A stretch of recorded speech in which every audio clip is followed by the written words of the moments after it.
नमस्कार, बहुत स्वागत है। न्यूज 18 उत्तर प्रदेश उत्तराखंड देख रहे हैं आप। मैं हूं विकास। हल्द्वानी से बड़ी खबर है, जहां दिल्ली ब्लास्ट के आतंकी उमर के साथ हल्द्वानी के बनभूलपुरा कनेक्शन निकलकर सामने आया है, जिसके बाद एनआईए की टीम आज सुबह हल्द्वानी पहुंची है और मस्जिद के इमाम को यहां से दिल्ली लेकर गई है। बनभूलपुरा में लाइन नंबर 8 की विलाली मस्जिद के इमाम मौलाना आसिम को एनआईए की टीम पूछताछ के लिए लेकर गई है। सूत्रों के मुताबिक दिल्ली ब्लास्ट से जुड़े आतंकियों से इमाम आसिम का कनेक्शन निकला है और खास तौर पर दिल्ली ब्लास्ट के मुख्य आरोपी आतंकी उमर के साथ इमाम आसिम का कनेक्शन निकला है। इमाम आसिम यूपी के रामपुर में दड़ियाल का रहने वाला है और पिछले 4 साल से बनभूलपुरा की मस्जिद में इमाम भी है। फूलपुरा इलाके का आतंकी कनेक्शन सामने आया है। शनिवार तड़के एनआईए जो नेशनल इन्वेस्टिगेशन एजेंसी है, टेरर के इन्वेस्टिगेशन के लिए स्पेसिफिक एजेंसी है, उसने एक संदिग्ध व्यक्ति को गिरफ्तार किया है। ये बनभूलपुरा थाना है और इसी थाना इलाके में एक बिलाली मस्जिद आती है और बिलाली मस्जिद में ही मौलाना है मोहम्मद आसिम, उसकी गिरफ्तारी हुई है। और ये रामपुर उत्तर प्रदेश का रहने वाला है, दड़ियाल एक इलाका है, वहां का रहने वाला है और पिछले 3-4 सालों से यहीं पर इसी बिलाली मस्जिद में जो है मौलाना के तौर पर काम कर रहा था। और यहाँ पे ये नमाज पढ़ाने के साथ साथ ही उर्दू पढ़ाने का काम भी करता था और कुछ रिलीजियस एजुकेशन देने का काम भी किया करता था। ग्रेटर नोएडा से खबर है, जहां अवैध हथियारों की तस्करी करने वाले गैंग का खुलासा हुआ। गैंग के 5 सदस्यों को पुलिस ने गिरफ्तार किया है। कब्जे से 3 पिस्टल, 3 तमंचा, 160 कारतूस और 50,000 रुपए बरामद किए। मथुरा से अवैध हथियारों की तस्करी का खेल चल रहा था। मथुरा से सस्ते दामों पर खरीद कर दिल्ली एनसीआर में महंगे दामों पर ये बेचा करते थे। आरोपी मथुरा का मुख्य आरोपी बंटू आर्म्स एंड एम्यूनिशन की दुकान से असले और कारतूस उपलब्ध कराता था। मथुरा आर्म्स शॉप के ऑनर को पुलिस ने आरोपी बनाया है। ये बड़ी खबर हम आपको बता रहे हैं। एक लाइसेंस डीलर है, तो वो अपने डॉक्यूमेंट्स में खरीद फरोख्त के जो डॉक्यूमेंट्स होते हैं कार्ट्रिज के, उसमें फोर्जरी करके इस गैंग के लिए और इस तरह से वो कार्ट्रिज डाइवर्ट करता था। उसको भी इसमें वांटेड किया गया है। कितने में खरीदते हो, कितने में बेचते हो? देखिए, जो पिस्टल है थोड़ी वेल मेड है, इसमें इनका लगभग 50,000 से 65,000 मार्केट रेट है।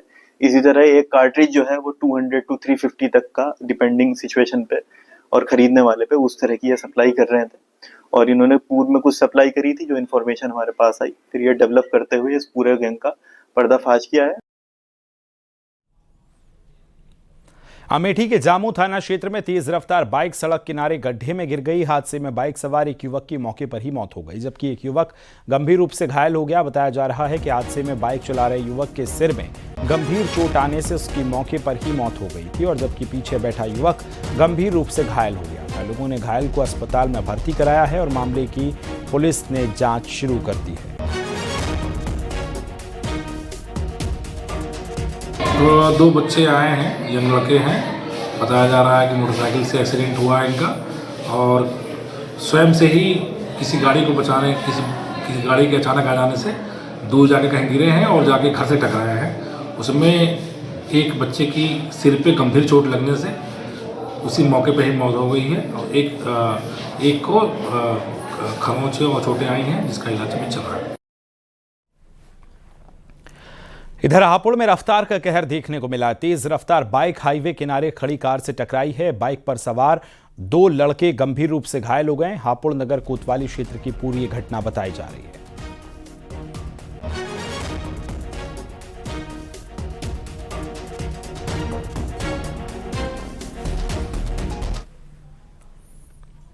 सहारनपुर में एक शादी समारोह के दौरान आतिशबाजी से करीब एक गरीब का घर उजड़ गया। शादी में हुई आतिशबाजी ने एक झोपड़ी को अपनी चपेट में ले लिया, जिसमें घर में रखा सामान जलकर खाक हो गया। झोपड़ी से उठती लपटों और धुएं को देखकर गांव में हड़कंप मच गया। सूचना मिलने पर फायर ब्रिगेड मौके पर पहुंची और कड़ी मशक्कत के बाद आग पर काबू पाया जा सका है।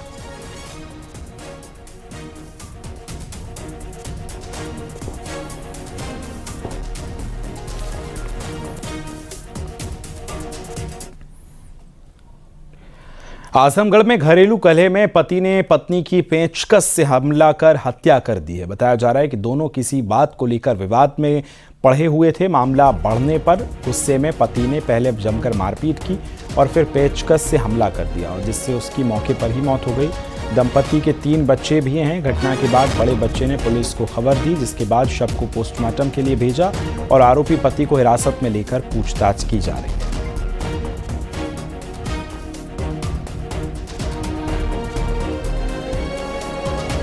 थाना तरवा में आवश्यक विधिक कार्यवाही की जा रही है। मृतका के शव को कब्जे में लेकर पंचायतनामा और पोस्टमार्टम की कार्यवाही कराई जा रही है। सुनील को हिरासत में लेकर उससे पूछताछ की जा रही है। घटना स्थल का निरीक्षण वरिष्ठ अधिकारियों द्वारा किया जा चुका है। फील्ड यूनिट द्वारा घटना स्थल से साक्ष्यों का संकलन किया जा रहा है। बुलंदशहर के खुर्जा से लापता हुए एक बच्चे को पुलिस ने 8 घंटे के अंदर दिल्ली के करोल बाग से सकुशल बरामद कर लिया। परिजन के मुताबिक पिता की डांट से नाराज होकर बच्चा घर से चला गया था, जिसके बाद देर रात तक बच्चा वापस नहीं लौटा तो परिजन ने तुरंत थाना पुलिस को सूचना दी है। सूचना मिलते ही पुलिस ने बच्चे की तलाश में 200 से ज्यादा सीसीटीवी कैमरों के फुटेज खंगाले। इसके साथ ही पुलिस टीम ने सर्विलांस की मदद लेते हुए बच्चे की लोकेशन ट्रेस की है और बच्चे को दिल्ली से करोल बाग से सुरक्षित बरामद कर लिया है। एक बच्चा जो भी 15 साल का ही था, घर से किसी बात से नाराज़ होकर के ये खुर्जा नगर कोतवाली क्षेत्र का वो घर से निकल गया था। जैसे ही परिजनों को इस तरह की आहट लगी, उन्होंने पुलिस को सूचना दी और पुलिस की इसमें कई टीमें लगी और लगातार कैमरों की मदद से और फॉलोअप होता रहा, जिससे मालूम चला कि वो दिल्ली गया है। दिल्ली में भी जाकर के लगातार कैमरों से हम लोगों ने देखते देखते ये जाकर के करोल बाग में एक चाय की दुकान पर बैठा मिला। ये लगातार एक 8 घंटे की प्रयास था, जिसे वो सकुशल बरामद कर लिया गया है और परिजनों को हैंडओवर कर दिया गया। उन्नाव में एक महिला एसआई का बुजुर्ग में अभद्र भाषा इस्तेमाल करने और बदसलूकी करने का वीडियो सामने आया है। खबर के मुताबिक किसी मुकदमे की नोटिस के लिए महिला एसआई उमा अग्रवाल पहुंची थी। इस दौरान दूसरी महिलाओं से अभद्रता करने का ग्रामीणों ने वीडियो बना लिया और सोशल मीडिया पर वायरल कर दिया। महिला एसआई उन्नाव सदर कोतवाली में तैनात है। तुम्हारे बाप पे नौकर नहीं है, समझ गई तुम? नहीं तो हम काहे के लगाएंगे? मुकदमा लिखा है, मुकदमा लिखा है। सुनाई नहीं देता। सुनो ए बूढ़ा, सुनो मेरी बात। कितने लगाएंगे जूता ना शकल भूल जाओगी अपनी तुम। तुम्हारे बाप पे नौकर नहीं है, समझ गई तुम? नहीं तो हम काहे के लगाएंगे? उन्नाव में आगे बढ़ेंगे। अब लखनऊ के ठाकुरगंज क्षेत्र में बाइक सवार चोरों का भागते वीडियो वायरल हो रहा है। महिला से स्नैचिंग करने के बाद बाइक सवार भागने लगे, जिसका वीडियो सामने आया है। कार सवारों ने उनका पीछा किया। यह घटना IM रोड थाना ठाकुरगंज क्षेत्र की बताई जा रही है।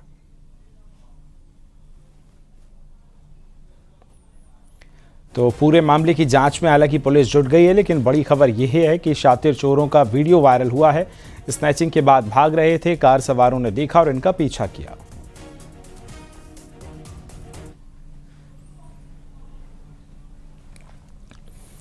आगरा में एक पर्यटक ने होटल स्टाफ पर अभद्रता का आरोप लगाया है। रांची के रहने वाले वसीम अपने साथी के साथ आगरा के ताजमहल घूमने पहुंचे थे।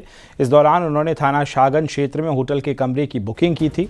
जब पर्यटक होटल के कमरे में पहुंचा तो खटमल रेंगते हुए दिखाई दिए, जिसकी शिकायत करने पर होटल स्टाफ ने अभद्रता की और बिना पैसे वापस किए होटल से वापस भेज दिया। इस मामले में पर्यटक ने वीडियो वायरल करके पुलिस से मदद की गुहार लगाई है। वीडियो वायरल होने के बाद पुलिस ने जांच पड़ताल शुरू की है। कि आप हमें इंसाफ दिलाएं, पैसा दिलवाएं। आगरा पुलिस देख लीजिए यहाँ पे खटमल कितने ज़्यादा है। यहाँ पे देख लीजिए खटमल कैसा रेंग रहा है। यहाँ पे देख सकते हैं यहाँ पे खटमल।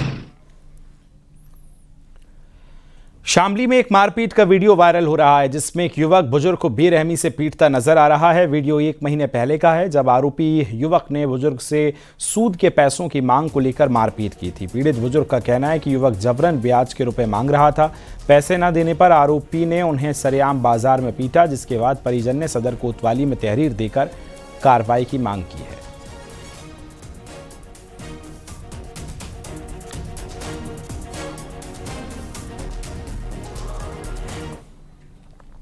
बस्ती में एक हैरान करने वाला मामला सामने आया, जहां एक मुस्लिम बारात हिंदू लड़की को दुल्हन बनाकर लेने पहुंच गई, जिससे गांव के लोगों में हड़कंप मच गया। जिसके बाद कुछ लोगों ने इसकी सूचना हिंदू संगठनों को दी।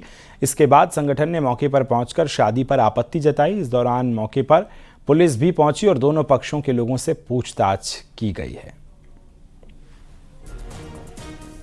देखिए, एक सूचना हम लोग को मिली थी कि थाना परशुरामपुर में एक शादी के दौरान कुछ लोगों ने इस पर आपत्ति की कि दो समुदायों के बीच के जो लड़का और लड़की हैं उसको लेकर कुछ लोगों ने इस पर आपत्ति की थी। तो इस सूचना पर तत्काल थाने की पुलिस द्वारा इस पूरे प्रकरण में जांच की जा रही है और जांचोपरांत जो निष्कर्ष निकलेगा उसके आधार पर आगे की वैधानिक कार्रवाई कराई जाएगी। बरेली में एक अनोखा मामला सामने आया, जहां एक शख्स 40 साल पहले अपना गांव छोड़कर दिल्ली में रहने लगा और दूसरे धर्म में परिवर्तन कर नाम बदलकर रहने लगा। लेकिन एसआईआर के दौरान जब कागजात मांगा गया तो वो अपने घर लौटा। पूरा मामला शाही इलाके के काशीपुर गांव का है, जहां 40 साल पहले दिल्ली जाकर धर्म परिवर्तन करके सलीम बन गया था और मुस्लिम लड़की से शादी की थी। ओम प्रकाश के 5 बच्चे भी हैं, लेकिन एसआईआर में दस्तावेज की जब ज़रूरत पड़ी तो वो अपने गांव वापस लौटा, जहां उसका गांव वालों ने ढोल नगाड़ों के साथ स्वागत किया।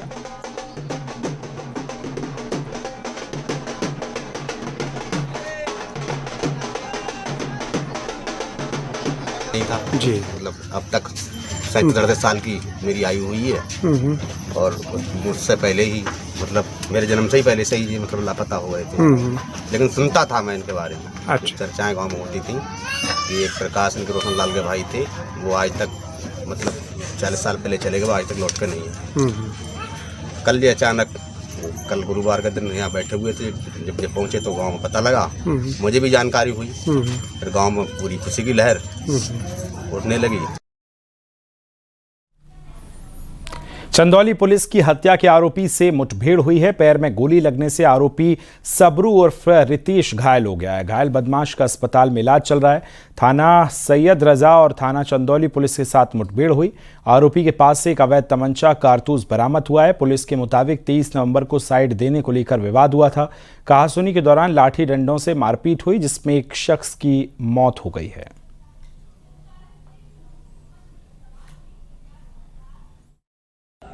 फायरिंग किया, जिससे अभियुक्त के पैर में चोट आई और अभियुक्त को गिरफ्तार किया गया।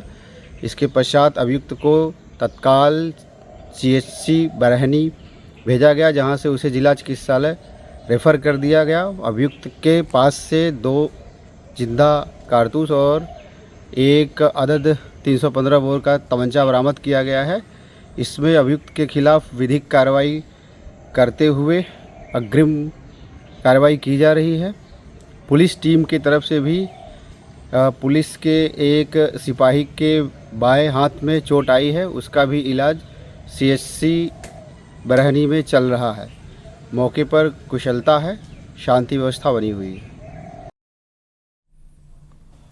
वाराणसी को जाम मुक्त करने के लिए उत्तर प्रदेश सरकार लगातार प्रयास कर रही है। वाराणसी को जल्द ही एक और पुल मिलने जा रहा है। कब्जापुरा में रेलवे ब्रिज बनकर तैयार हो चुका है। जल्द ही प्रधानमंत्री इसका उद्घाटन करेंगे। उद्घाटन के पहले इस रेलवे ओवरब्रिज का नाम का प्रस्ताव नगर निगम के पास भेजा गया है। पुल का नाम भगवान लाट भैरव के नाम से रखा जाएगा। कब्जापुरा से आशापुर जाने वाले रोड पर पुल को बनाया गया है। सर्वसम्मति से माननीय कार्यकारिणी समिति ने इसे पारित किया है और इस पे अग्रिम कार्रवाई बाबा लाट भैरव फ्लाईओवर के नाम से करने के लिए की जाएगी। बनारस का ऐसा पहला पुल होगा जिसका नाम भैरव के नाम से जाना जाएगा। जी बिल्कुल, चूंकि लाट भैरव बनारस के बहुत देव हैं, बड़े देव देवता हैं, जहाँ जिनकी पूजा की जाती है और हजारों की संख्या में लोग दर्शनार्थी करते हैं और वही क्षेत्र भी है।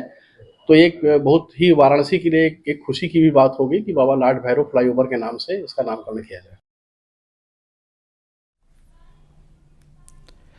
सहारनपुर में एक सास ने बीच सड़क पर अपने दामाद को थप्पड़ जड़ दिया। पुलिस थाने के सामने घरेलू विवाद को लेकर दोनों काउंसलिंग के लिए पहुंचे थे। इस दौरान दोनों परिवारों के बीच मारपीट हो गई और सास ने अपने दामाद का कॉलर पकड़कर थप्पड़ जड़ दिया। SSP ऑफिस के पास इस घटना का वीडियो भी सामने आया है। बताया जा रहा है कि फरवरी में महिला की बेटी की शादी हुई थी और ससुराल वालों ने शादी के 2 महीने बाद ही बहू को दहेज के लिए घर से निकाल दिया था।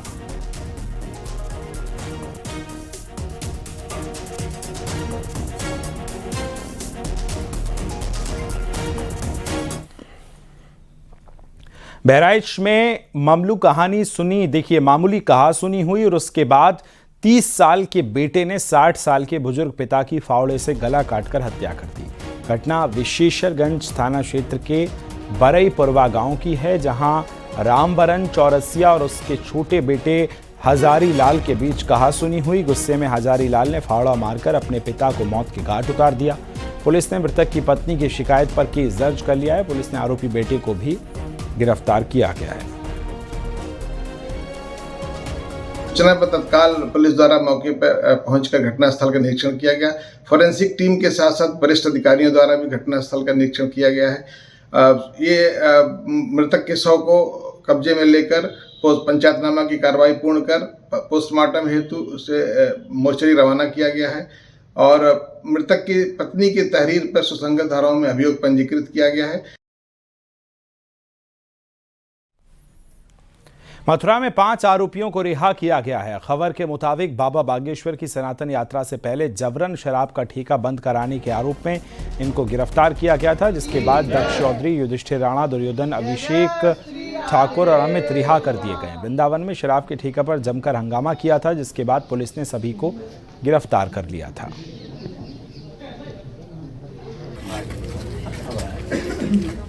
देखिए, आरोप तो आप कुछ भी लगा सकते हैं, वरना जिन्होंने आरोप लगाया वो वीडियो दिखा दें और सारा प्रूफ दे दें कि हमने पैसे मांगे। और आपको एक बात बता दूं, जितने भी गौ रक्षक है ना, अपनी जेब से जितना इन्होंने आरोप लगाया उससे 10-10 गुने घर से लगा के बैठे हुए हैं गौ माता के लिए, सनातन धर्म के लिए। तो हमें पैसे मांगने की जरूरत है नहीं। हमारे समर्थक बहुत हैं, हमारे भाई बहुत हैं, हमारे संगठन वाले बहुत हैं जो साथ में खड़े रहते हैं। तो पैसा मांगने की जो इन्होंने बात कही है बिल्कुल सरासर झूठ है। वरना आप इस चीज़ को प्रूफ कर दें और नहीं होती है तो फिर आप जिम्मेदारी झेलें इस चीज़ की। पीलीभीत में ईओ आवास पर अस्थायी रूप से कब्जा किए गए एसपी जिलाध्यक्ष के ऑफिस को खाली कराया गया। सिटी मजिस्ट्रेट ने कई थानों की पुलिस फोर्स की मौजूदगी में कब्जा खाली करके नगर पालिका के सुपुर्द किया। प्रशासन का दावा है कि ऑफिस को खाली कराने के लिए पहले ही नोटिस जारी किया गया था, जिसके बाद खाली ना कराने पर सभी सामानों को हटाया गया और ताला तोड़कर कमरे को कब्जा मुक्त कराया गया है। हालांकि एसपी जिलाध्यक्ष जगदेव सिंह को बिना नोटिस कार्रवाई करने का दावा किया गया है। न्यायपालिका पे भरोसा नहीं है। ये लोग सिर्फ और सिर्फ सत्ता के दबाव में काम करते हैं। जहाँ एक तरफ सभी लोग न्यायपालिका में जाकर अपना न्याय लेने के लिए जाते हैं और ये जो है न्यायपालिका के खिलाफ होकर, जहाँ न्यायपालिका के कर्मचारी द्वारा वहाँ के जो भी वहाँ से अलॉटमेंट हुआ था, तो यहाँ कमीशन हुआ था, सामान बाहरी जो भी उनकी देखरेख थी सब लिखा पढ़ी में थी वहाँ।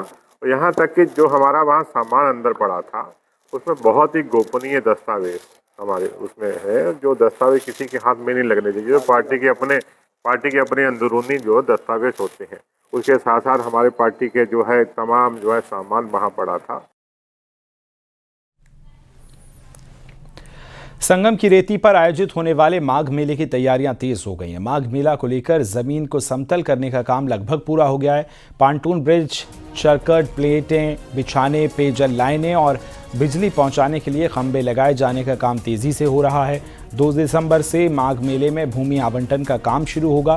प्रयागराज मेला प्राधिकरण सबसे पहले दंडी, बड़ा आचार्य बाड़ा और खाक चौक तक साधु संतों संस्थाओं को जमीन आवंटित करेगा। इस बार माघ मेला 3 जनवरी 2026 पौष पूर्णिमा के पहले स्नान पर्व से लेकर 15 फरवरी महाशिवरात्रि के स्नान पर्व तक चलने वाला है। पर एक बार फिर से विश्व का सबसे बड़ा धार्मिक और आध्यात्मिक आयोजन होने जा रहा है। 3 जनवरी 2026 से माघ मेले की शुरुआत संगम की रेती पर होने जा रही है और तंबुओं का पूरा शहर यहां पर आबाद होता है। चूंकि महाकुंभ के बाद इसका आयोजन हो रहा है, तो इस बार खास तौर पर इसे मिनी कुंभ के तौर पर योगी सरकार पेश कर रही है। इसका दायरा यानी कि क्षेत्रफल बढ़ाया गया है 750 हेक्टेयर।